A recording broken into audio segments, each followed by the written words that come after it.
Today's video is going to be discussing what an IMO is as it relates to being an insurance agent or agency. And the goal, after you watch this video, is to understand what that designation means, what it entails in your search to find an agency to work for as an insurance agent.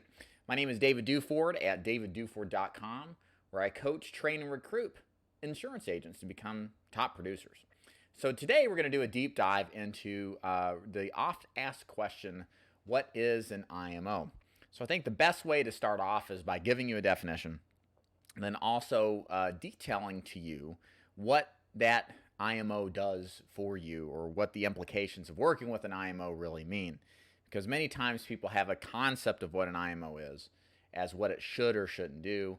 And the hope here is that you'll have a better understanding of what an IMO is and how it functions as it relates to making sure that you've got the best arrangement and setup as a producing insurance agent. So what is an IMO? So an IMO means independent marketing organization. You may also see derivatives of this designation like FMO, field marketing organization, or let's say NMO, a national marketing organization. Basically, what does that mean?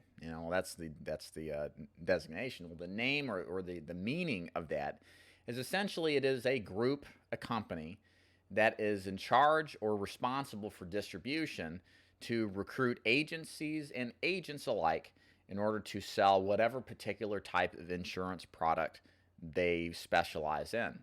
The vast majorities of IMOs, independent marketing organizations, or otherwise, specialize in one particular market or group of products. If you do any kind of research, you'll see, let's say, for example, One Life America, which has a specialty in the final expense business, although they do a lot in the Medicare space as well. Same thing with AmeriLife. They're an IMO. And all of these provide resources and contracting solutions for agents that want to get into the business. So the structure of an IMO is basically hierarchical, or in other words, like a pyramid. I won't go so far as to say it's a pyramid scheme, not at all. It's just that the design of working with an IMO tends to be the carrier at the top, the IMO, NMO beneath it, and then various levels beneath it before you are recruited. This also can be defined as what is customary anyway for the insurance business. So a lot of people ask because they find out that in the insurance business that you can't necessarily go direct to an insurance company. You're almost, in many cases, not with all carriers, but in many cases, forced to do business with a particular agency, IMO, or whatever. And a lot of people wonder, well, why can't I directly recruit or work with a carrier? Why do I have to deal with an IMO who seemingly gets a cut of the commission? Maybe the IMO, they're afraid, is not going to provide them value, which is a valid concern. So let me give you a little historical context because I think it's important to understand. Back in the 70s and 60s, I believe, the vast majority of production was created by field forces that were tied directly to companies. For example, New York Life, American General, so on and so forth. They were responsible for the vast majority of production done. As time progressed and as the business became more competitive, insurance companies realized that their forte wasn't necessarily in training and developing a sales force, that instead they could get good results and operate in what's called an independent distribution model, where they outsourced the sales training and recruiting mechanism to a private organization, an IMO in this regards, to be responsible for finding and training agents and then creating production through that IMO towards the insurance carrier. And fast forward to present day, the vast majority of production that's done is done independently, probably 80 to 90%. There's still definitely captive outfits out there that you work directly to the carrier, but it's really rare.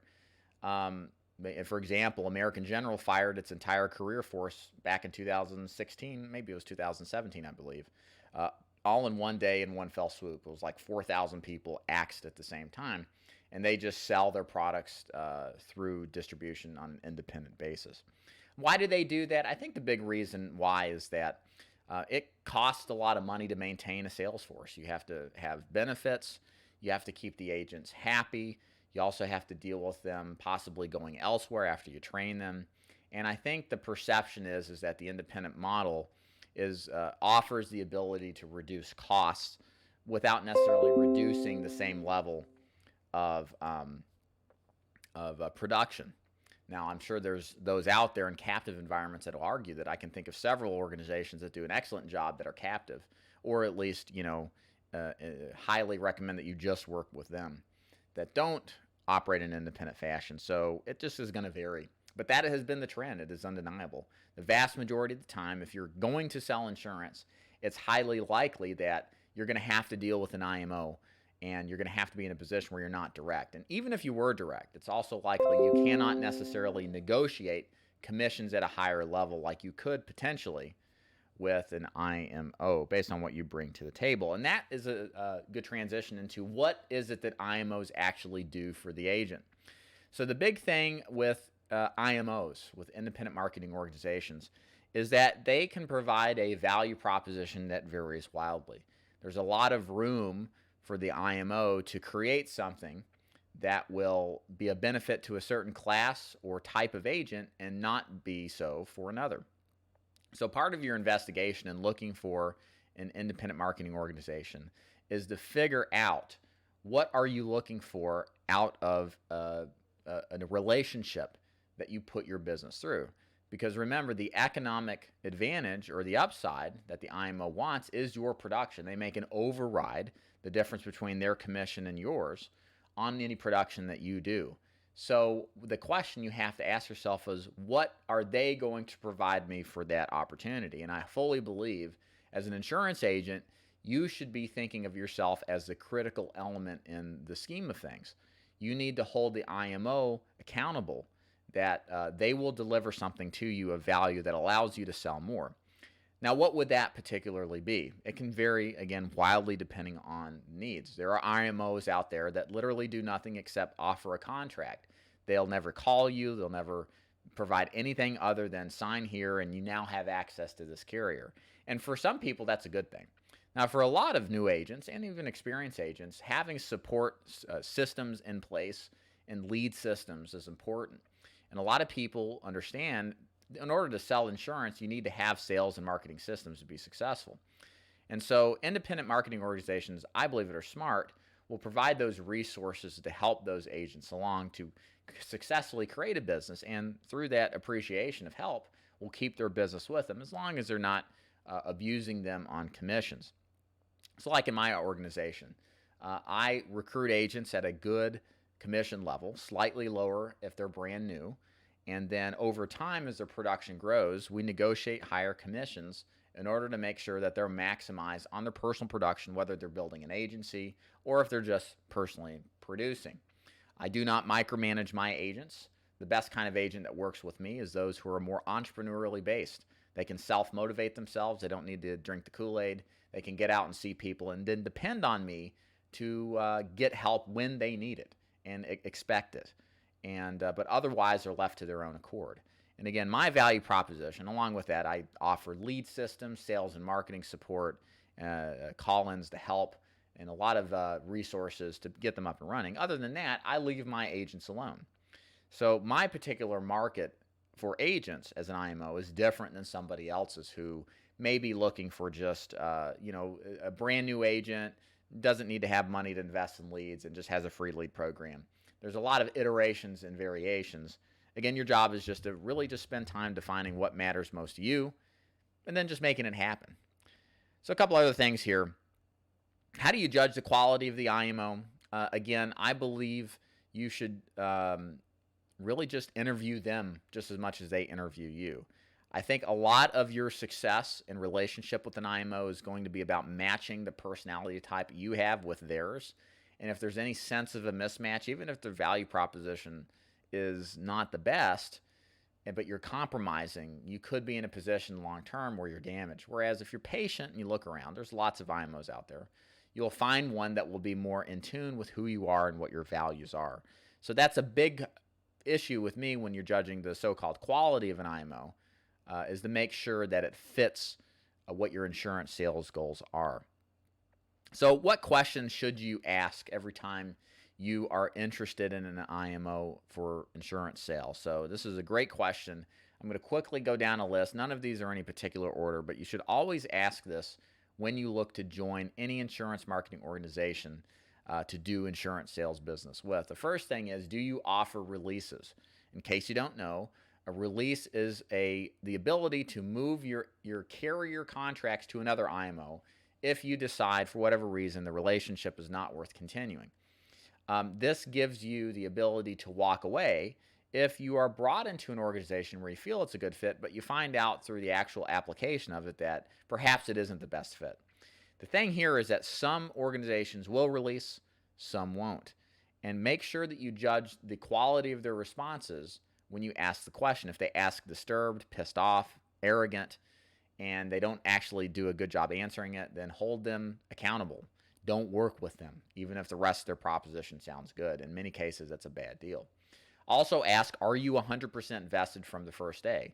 This means, do you own your own book of business as you write and create it? This will vary depending on the value proposition. But I can tell you, if you're out there writing business and financing your own leads with your money, you should own the book of business.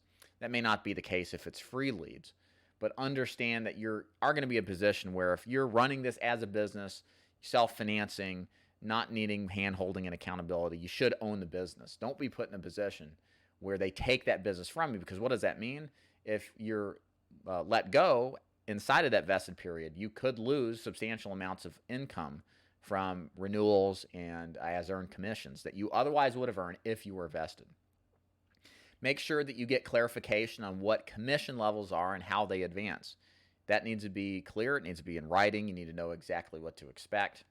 And really just get a feel for the organization. Does this feel like a good match for you? If you need training, are they willing to do ride-along trainings with you? Are they willing to show you how the business model works that you have in mind? You should be willing to ask all of this stuff. And then lastly, I think is important, any good organization is going to have at least 3 people that have had success and have positive things to say about you. As somebody looking to join an IMO, I'd always consider asking, hey, I like everything you're hearing. I'd like to talk to 3 of your guys that have had good success with you. Feel free to just send me their contact information. I'd love to talk to them just to see how they are. And that will give you a good idea to see how serious they are and if they really, what they say is actually the truth. Because what will happen is any organization that's good is at least going to have 3 people that are happy and successful. Ones that are newer, that don't know what they're doing, or perhaps bad matches, aren't going to be good matches. And what you're going to find, or not going to have those 3, and what you're going to find is they'll be less motivated to give you those, which again is a red flag, probably means you shouldn't do it. But you'll find out a lot about the difference between the projection that you're given on the interview with the IMO versus the actual application. Meaning when you talk to these agents via email or via phone, what kind of result that you're going to get and their interactions with you is going to be a big kind of like indication if you really should join this business and if it's ultimately right for you. So long story short, IMOs for insurance are just different organizations to join. Your job is to find the right ones for you that offer the value propositions that will help you become successful. My value proposition as an IMO is very simple. My job is simply to take agents who are new or experienced that want to be top producers and put them in a position to learn a sales and marketing program that puts them busily and have access to quality leads, quality sales and training, and also support and coaching from myself. My program is not for everybody. It's highly designed for those who are entrepreneurially based, those who can operate without pats on the back, without Kool-Aid drinking sessions every day, and all of that stuff that you find in a lot of the mainstream multi-level marketing oriented type courses. I focus on production, mastering your craft, writing insurance on your own pen, and then supporting agency development if that's something you're interested in. For many people, it's not. So it just depends on what your goals are. I'm supportive of helping you succeed at a level you want either way. It doesn't matter to me. It's not something you're obligated to do long term. Most importantly, my goal long term as an IMO is to recruit agents who want a relationship with someone they can trust. That's not going to steer them the wrong way, but also won't shortchange them on maximizing their commissions and putting them in a position to be successful. That is the most important thing for me when I talk to agents, is the long-term relationships that I develop, because that's ultimately what makes any business successful, including yours. Having an IMO in your corner you can trust makes a tremendous business. And if you are looking to get involved in this business and want to check out more details of how it works, you can go to my website at daviddufour.com, click the Join Dave's Agency button at the top. That'll give you all sorts of information how my opportunity works. If you enjoyed this video, subscribe, like, and share, and also make sure to leave a comment. If you have a question, I'm happy to answer everything personally, and it will actually be me answering it. David Dufour at daviddufour.com. Thank you.